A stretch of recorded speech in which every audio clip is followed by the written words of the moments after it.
All right, next up, we're going to do a little Q&A, what we call couch time with a couple of the guys. So I'm going to announce them, and they're going to come on out. First up, we got Hunter Sharp, former wide receiver for the Denver Broncos. He's going to come out, and following after him, we got the undrafted free agent for the Kansas City Chiefs, Breon Michel. They're coming out right now.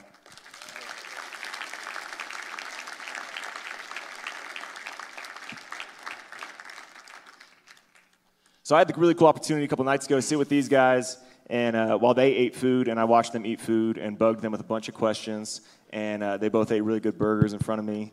Didn't offer to share whatsoever. And no, they both did. He did. He said, "You want a tater tot? One tater tot." Flip that up for me. Yeah, you should be good. So we had some really cool conversations, and just so you guys have some context here, we had separate conversations, but it felt like the same conversation. Because their story, while not the same, because none of our stories are the same, there's some parallels. You guys have gone through similar things, and you guys said some very, very similar things as well. And so we're going to jump into some of that. I think, like I said, this theme of identity is clear. God's trying to talk to us tonight about who we are. And that's exactly what we talked about a couple nights ago. We talked about identity. We talked about adversity. And so beyond the football player, who are you guys? In one or two sentences, how would you describe who you are? Who is Hunter, not the football player? Who is Breon, not the football player? Whoever wants to go first, go for it. I'll go first. So Breon not being the football player, I'd say that I'm a family man. I like to stay home and just relax, inspire kids as much as I can. Some of you guys have been out to the camp, we're all high energy. All the kids tell them, do a flip. That's who we are. So it's just about giving back. Yeah, I could say the same that Breon said. I feel like a big old kid still at 28 years old. Like to call myself a family man, and I think who I am now, I had to become that person through the testimony that I'm going to share with you guys tonight. Yeah, that's awesome. It was so cool just hearing from both of them. They want to be seen as more than just football players. And I think so for you kids out there thinking about like football is on your mind right now, there's so much more than just that. It's a big part of your story. It's not the whole thing. And so with that note, if you could look back, 7-year-old, 10-year-old, 13-year-old you, standing right in front of you, what would you say with all the life experience, everything you've learned over the last 20-something years, what would you say to that younger version of yourself? For me, honestly, I don't think I would change a thing because it made me who the man I am today. So I'd say, Breon, keep doing you because you're going to be a great man one day. That's awesome. It's hard to top right there, Breon. That's a good one. Man. I only told you some of the questions, not all of them. I had to keep you on your toes. So, honestly, that was a hard one, buddy. I would tell my younger self, honestly, just to stay close to God. I grew up in the church, and I was telling my girlfriend earlier today, I think I've always been 50%. I think now I'm 80% bought in with God, and I'm ready to go that next 20%. But that's what I would tell young Hunter for sure, and stay out of trouble. Just keep your hands to yourself. Yeah, that's good. Parents just said amen real loud right there. Yeah, see, you guys can get a standing ovation after that one right there. Regardless of age, regardless of season of life, you guys, like I said, both been through similar things, but not the same thing. You've been through adversity, whether it was when you were younger, part of your career, beyond just football. And I think as you look out here, there's parents and there's kids who have gone through some things, are currently going through some things, or in the near future, whether they know it or not, they're going to go through some things. And so I'm just curious for you guys, when you look over the course of your life, when it came to maybe the most difficult season, or if that's too hard to talk about, a difficult season, whether it was football or non-football related, looking back, how did God pull you through that season? Where did you see him show up? What did that season look like for you? All right. You know what? It was crazy to think. JoJo said something about, I guess the way I would say it is being aware. But I didn't become aware like he did, which is really good for him. He's doing it at the beginning of his career. Mine didn't come until the end of my football career, just about now when I'm meeting you guys, or maybe the last couple of years of my life. So just to grow up and be aware and to know that your whole life was kind of setting you up. like everything that you've been through, whether it was good or bad, setting you up for when you became an adult. And all of us have our different times of when we kind of become aware and we put our foot down, you know? So going back to 2018, I had just made the Giants 53-man roster. Called my mom, and it's the first time I'm telling this story, you guys, so try not to cry. But called my mom, told her, like, Mom, we made it, you know, it's finally, after all these years, we're here, you know. And then the next day, I still got people calling me, well, I've gotten the call that I've gotten cut. So that was a hard season for me. But I didn't even make a practice squad, and I was starting and made the 53-man roster. So I didn't go back to work until week 5. I went to play for the Bills for 5 weeks, and then at the end of the season, I went to the Bengals. And then after that season, in 2018, it was 2019, I had gotten married, and then I had found out that my dad had cancer. So he died in 2020. And so I just dedicated that next offseason to, before my dad dies, he's going to see me start in an NFL game, you know? So he did, actually, in 2017, but I just wanted it to be the whole season. You know, me and my dad always talked about all our dreams about football. So going through that, like I said, I was giving it my all. It was a different year. I got back for OTAs, and I got hurt probably like third or fourth weekend. It's not a major injury. It's called plantar fasciitis, but it was small enough to keep me out. And I was in another good position, you know, probably could have made the team, and it didn't happen for me again. So like the other guys were sharing, when football is everything to you, it hurts. Just like if anyone else has a job and they get fired, you know, it just hurts to not, you just don't feel like you're enough. You know, you go through a lot of stuff in your heart and your mind. And from when I heard my dad had cancer to not making the team, to my relationship not going right, and all the time my relationship with God wasn't right. So I think through those couple of years, I just kind of, things just kept going bad. I even got a DUI, I think in 2019 or 2020. It was just down, down, down, down. And there's some good things that happened in between, but it was the trial in my life, I think, that I needed to get up here on this stage and tell everybody my story for God, you know. And I hadn't been around football since 2019 until I came to this camp.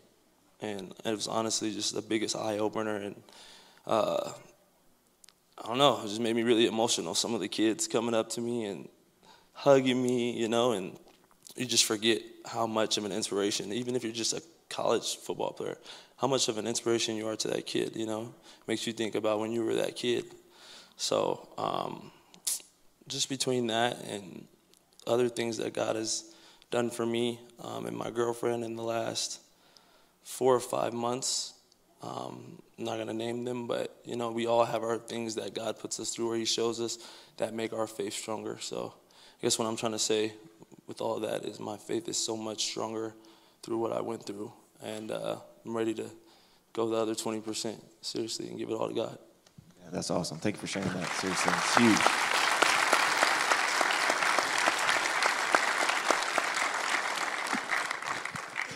How about you, Breon? Can you ask the question again? Yes, I can. Yes, I can. That's fair. That's fair. I almost wanted to ask a follow-up, but I didn't want you sitting here too long without saying anything, so we'll come back to that. Don't worry. Just when it comes to, when you think back, a difficult season, whether it's the most difficult, a difficult season, football-related, non-football-related, just how did you see God pull you through that season? I know we talked about the injury. Maybe talk about that for a minute. So a season for me was I was in junior college. For those of you guys don't know what junior college is basically the lowest of the lowest division you can get in, you know? And that's where you kind of get recruited, kind of like high school almost. So you get recruited by different colleges and things like that.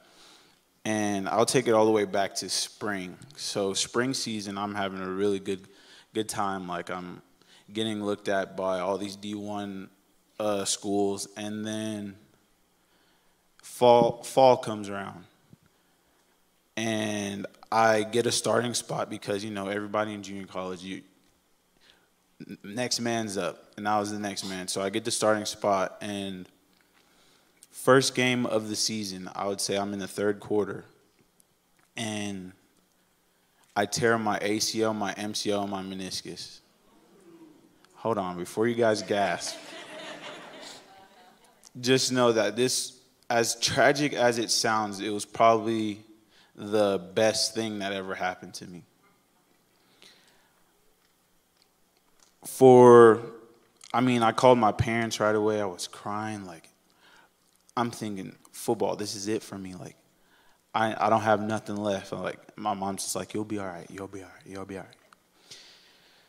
So I tear my ACL, and at this point in time, I never really, like, prayed too often. I'm not saying I never grew up in the church, but I had nothing left. I'm at the lowest of the low, nothing left. So randomly, I just start praying and praying and praying. Like, obviously, all the D1s that were interested in me lost interest, got hurt first game of the season. I don't have any film to get out. And I'm just praying, like, God, please just give me something. And I remember one day, I can't really remember the prayer, but like it was really intimate with God, and I was like, God, please just give me a chance somewhere. And the next day, literally the next day after I prayed this prayer, I got an offer from a Division II school called Missouri S&T. And I was like, this is crazy, because I'm like, at this time, I'm 80% on my knee. Like, they're basically just shooting a shot and hoping it goes in.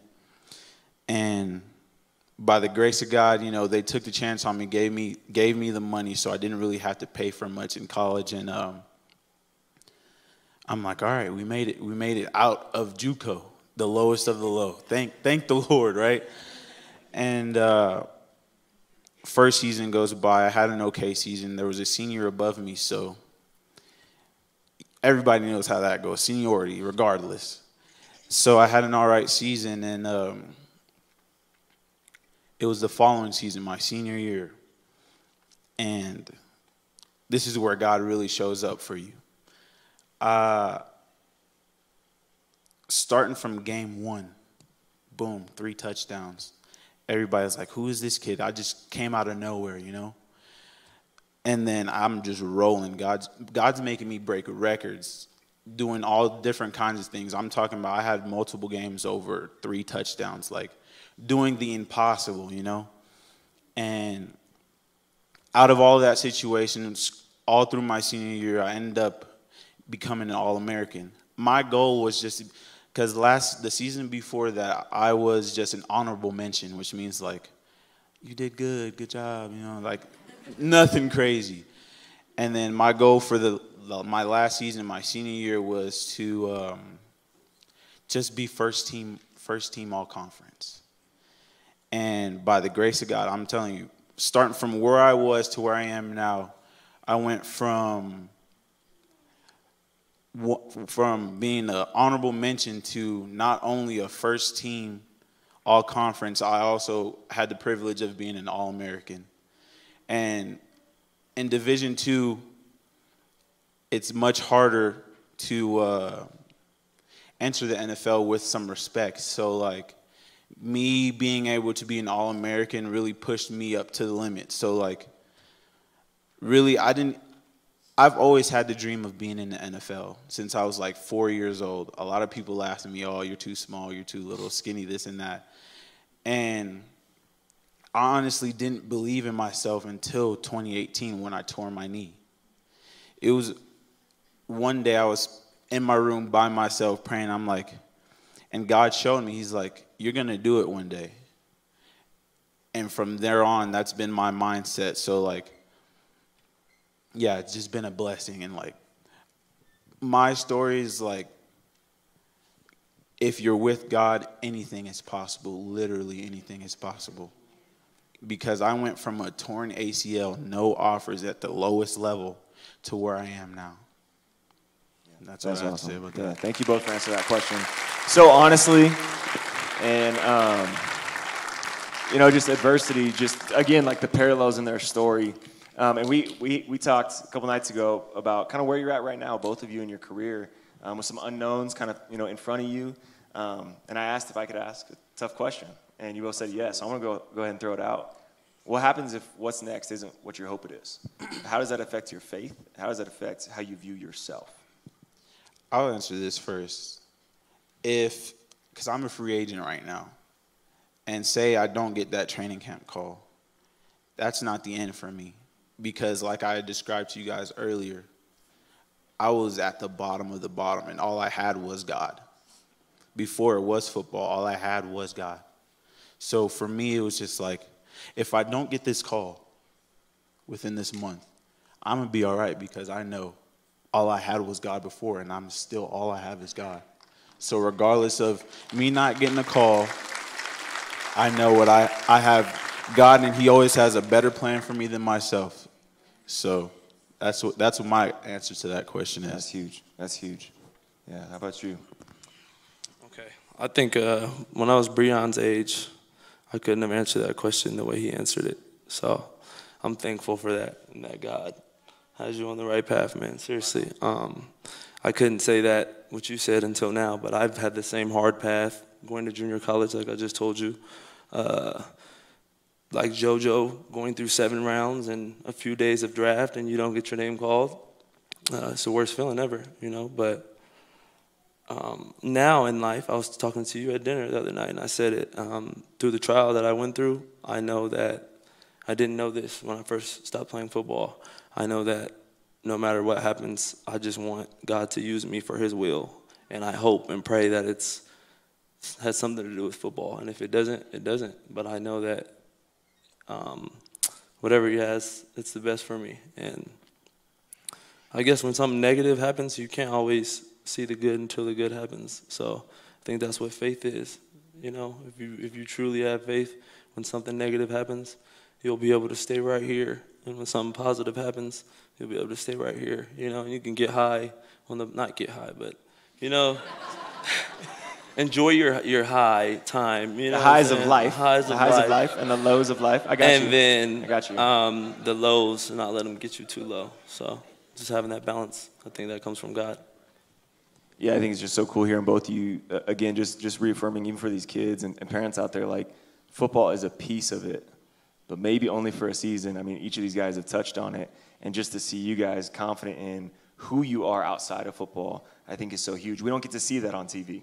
We don't get to see that, but for you to show these kids is just huge, and so I want to thank you both for that. We'll go one last question here before we wrap up and bring out our last speaker. We talked about focus. I don't know if you guys both remember that. We talked about things to focus on. And we look at these kids right now. I don't know, parents, what your kids are focused on. I don't know how big of a focus sports are or school is or, other extracurriculars. But if you could look at them and say, hey, football is great. And if you want to, keep pushing at it, keep focusing on it. But if they had one focus, what would you say that one focus should be for them? I'm going to say it just like I told some of the fellow camp goers. They were staying at the hotel. I think the husband's name was Mike and the wife's name was Alex. I don't know if they're here. They got 2 sons named Vinny and Mike. Right there in the back, yeah. And they were asking me questions, kind of like you're asking me questions. And I was just like, it was after you had asked me questions. And I'm like, here's my opportunity right here to let her know and the father know, because their sons have NFL dreams, is that the biggest thing is God. Before you fix everything else or you try to fix everything else, like I've done, and nothing went right for me until I fixed my relationship with God, and that put everything else into place. Let me follow up with that really quick. It's just to help everybody understand that it's not that God was never part of the picture for you. It's just that you had to shift from him being a piece to him kind of being the everything, the main focus. Yeah. And now that's where your identity is found. Is that what you would say? Mm-hmm. All right, Breon, how about you? He hit it on the nail, Besides, obviously, first things first, we got to put God first. And that's in everything. You're going to cook a meal, God help me make this meal. you only got chicken and some mac and cheese? Shoot, God, make me make the best chicken and mac and cheese. Amen. Everybody said amen. That's right. So besides putting God first, I want the kids to really understand that don't take it so serious. I can sit up here, he can sit up here, all the guys over there can sit up here and be like, we've all made mistakes, especially when it comes to your sport. So I would say don't take it so serious and just have fun with it. Because as you can see us on the field, we're all having fun, right? So have fun with it. Don't take yourself so serious. You drop a ball, shoot, get the next one, you know what I'm saying? But always have fun. But God first, but always have fun. That's awesome. Thank you guys both so much. You can leave the mics there. Yeah, let's give it up for those guys. Kids, I really hope you took that to heart. Like, really, just pursue God and have fun along the way. You know, don't miss these years when you're 7, 10, 12 years old, being so focused on what's going to happen in your 20s. Like, you got a life right now that you can live, and you don't want to miss out on what God wants to do now.